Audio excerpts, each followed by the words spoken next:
You know, it wouldn't hurt you to smile. I'm just kidding. You're fine the way you are. Just trying to get your good side. That's all.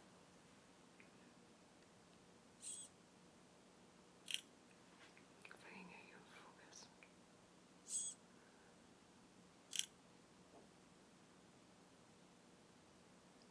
Okay, good. Perfect.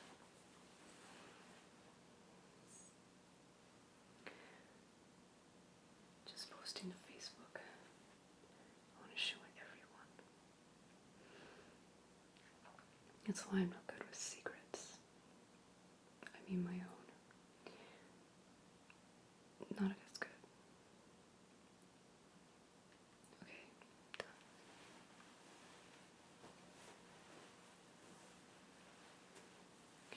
Are you holding up?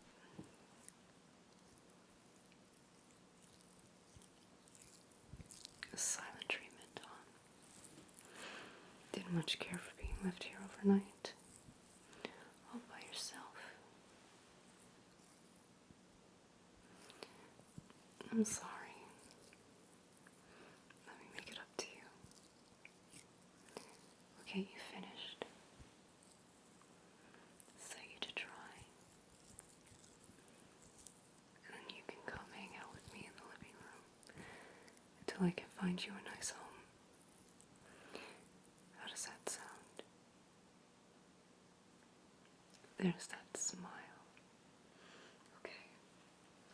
Serious face.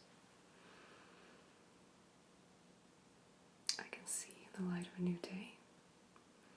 There are some issues, but first, I'm going to block out your neck, and to do that, I'm going to have to spray you down again.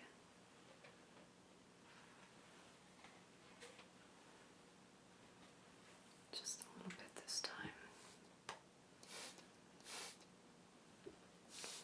I want to be able to build on top without it slipping around.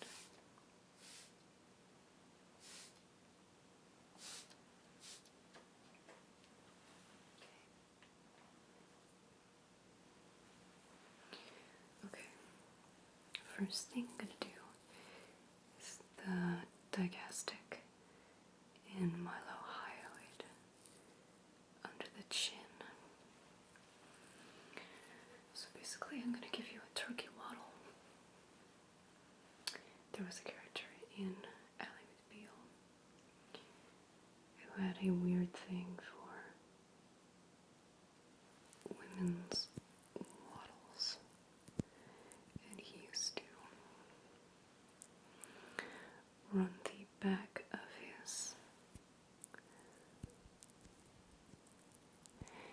his index finger along their necks.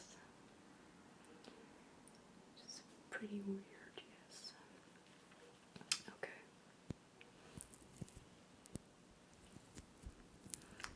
I'm gonna add to the front cylinder of the neck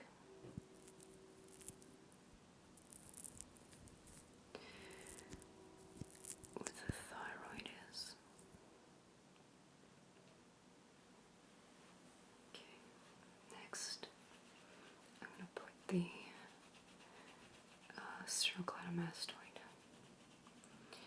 which originates from the manubrium sternum and the superior medial third of the clavicle, and attaches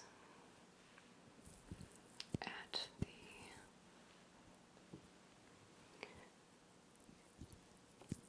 the mastoid process up here behind the ear.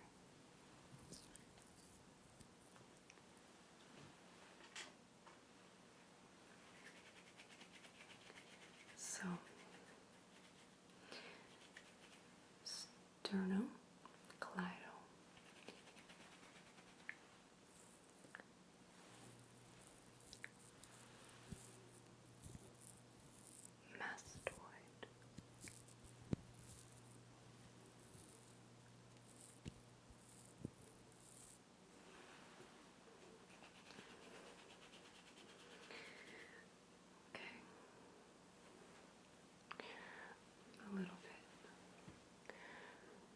to blend it a little bit more at the lateral aspect of the master process.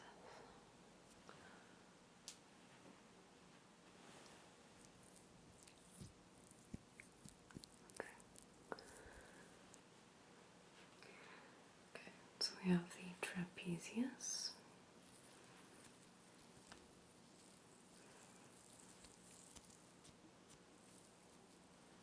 On either side.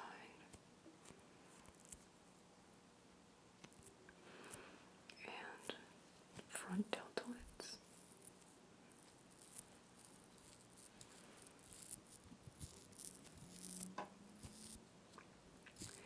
And the clavicular head of the pectoralis major and the sternocostal head right below it.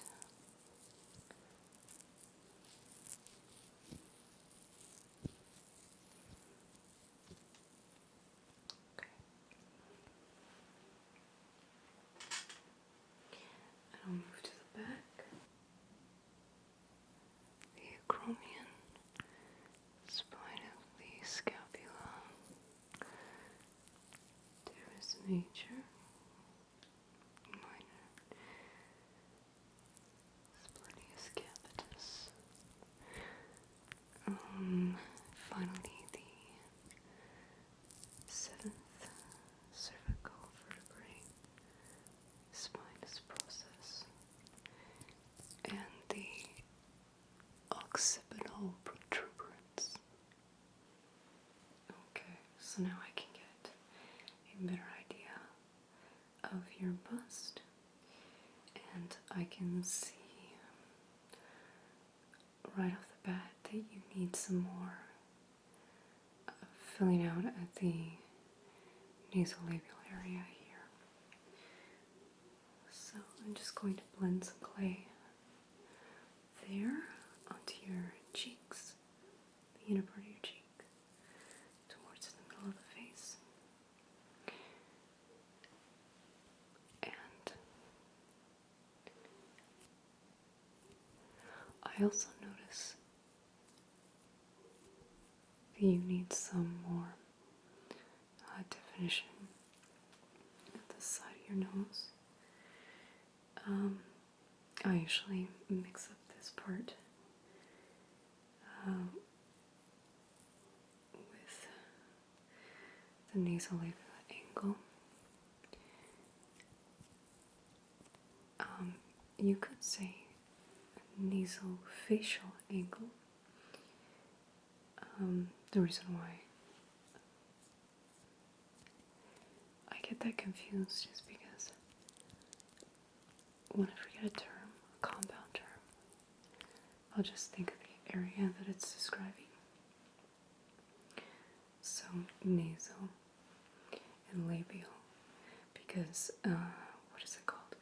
The levator labii superioris alaquinacea is here. Labia being meaning of the lip in Latin, I believe. So I think nasal, labial, but it wouldn't even be correct to say nasolabial because or nasofacial angle, because that's more of the profile. It would be better to say, I think, where the upper and intermediate central midface partitions meet is here, along here.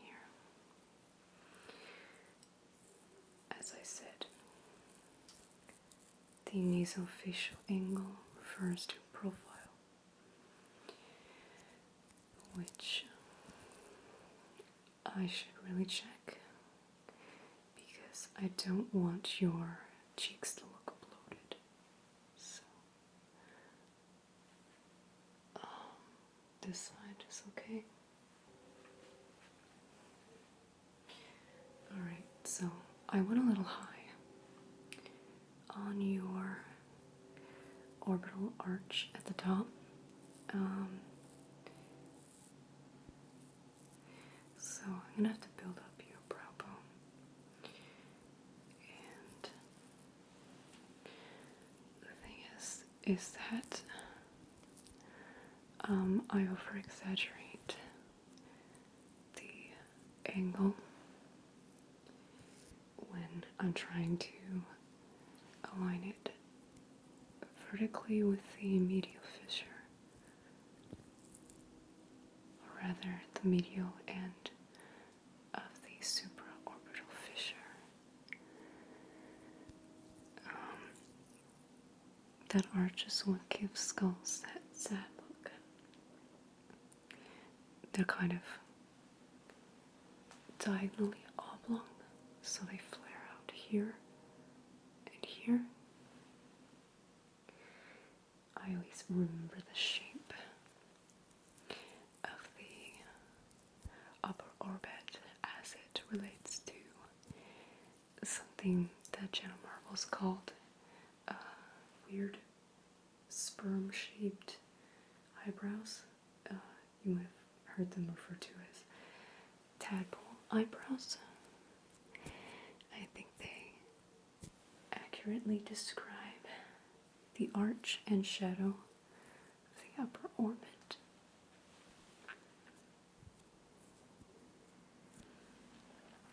Okay.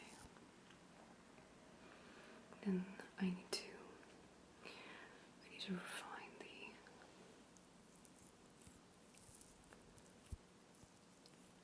zygomatic process or arch. The superciliary arch.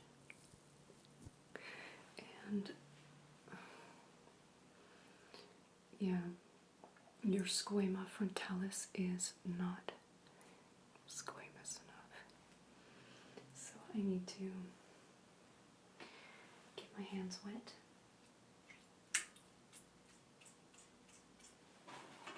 Not that wet. And rub down the frontal bone to get it at the right angle.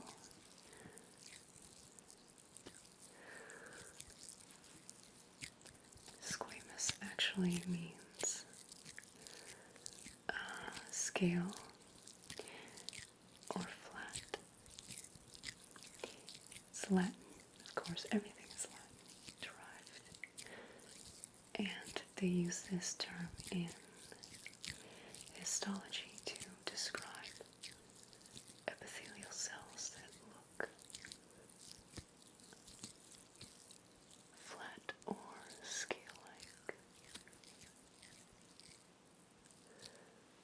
Okay, much better. Check you from the side again. Now it's time to add the facial lines, expression lines rather. And I don't have any sculpting tools because they are expensive, so I'm going to be using this dried up pen.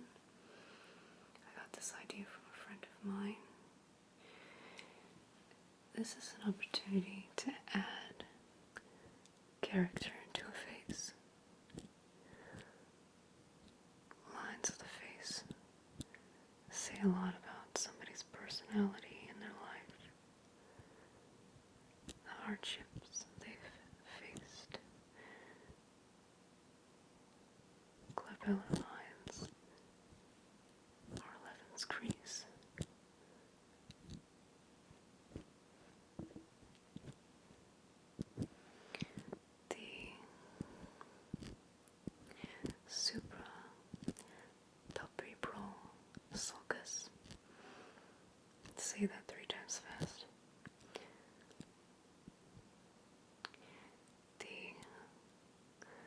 periorbital lines,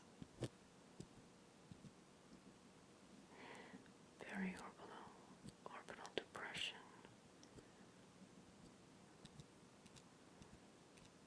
infraorbital depression, the bunny or wolf lines at the sides of the nose. To see on the other side.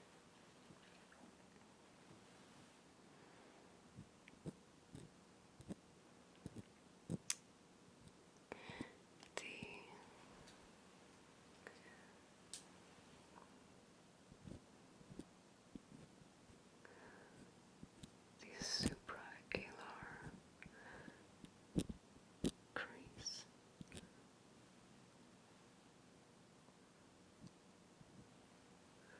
The alar fold on either side of the nose.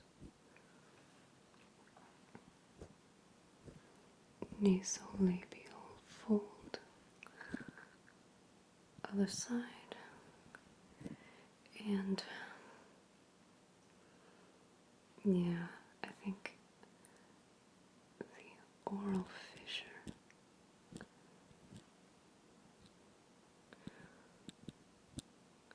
needs to be done first before the perioral. Did I say orbital? Oral. Well, just in case the oral fissure is here.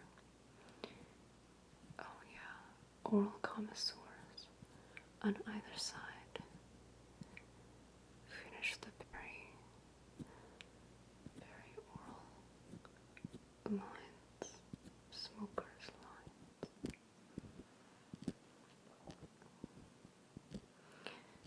Vermilion border on the lips. Add some lines to the lips.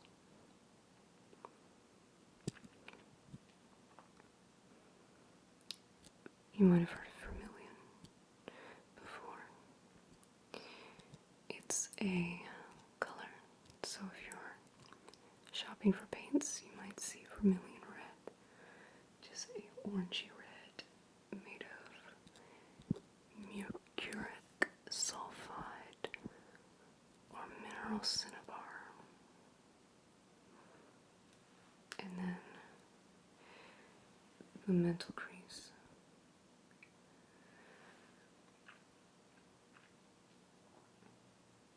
And then I'll add some pores on the chin.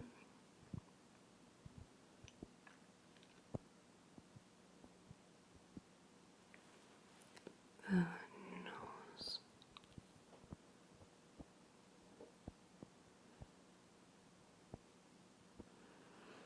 And some bits on the forehead. Okay. Alright, let me grab my brushes.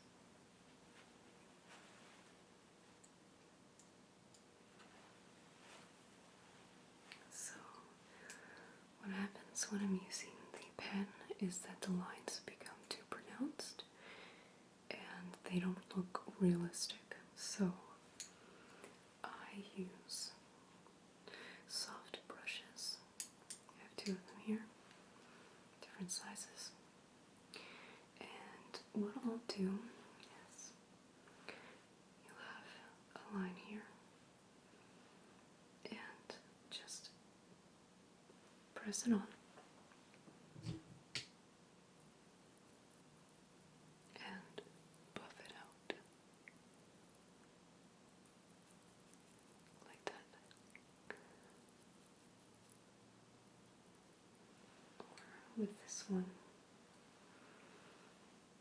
I'll use it for more specific details.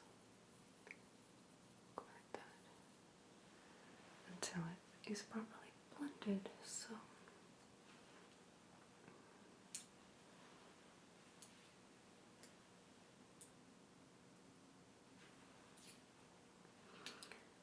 going to blend at the edges of your worry lines, making them radiate into the rest of the skin, maybe a little bit in the center of the line.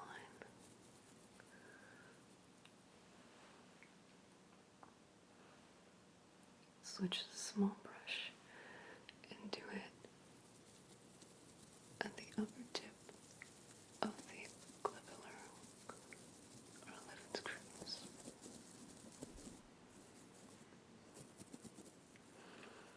Okay. Same brush for the sides of the eyes. Blending outward. Other side. We'll blend this side. And I went way too deep in the lower eyelid area, teardrop. So just really buff that out. I don't want to age you that much. Okay, other brush.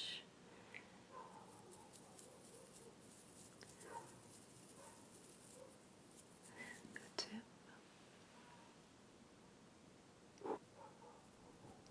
Other bunny lines or wolf lines.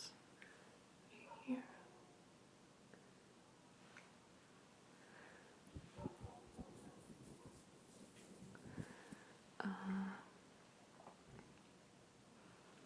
A little bit on the alar creases, but I want to have the folds at the sides of the mouth fairly pronounced, so just a little bit there. Definitely need to soften the mouth center. I'm going to leave the oral contours because I need them to be pretty concave. And a little bit on the mental crease because that can be quite pronounced. Okay.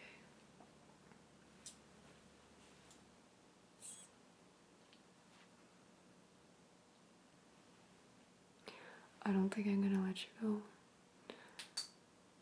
There's no way. You have to stay with me. Great. I think I'll set you on the mantle. And you spend the rest of your days with me. Getting old. We'll get you set up in the living space where the action is. Okay. Good night, hon. Good job.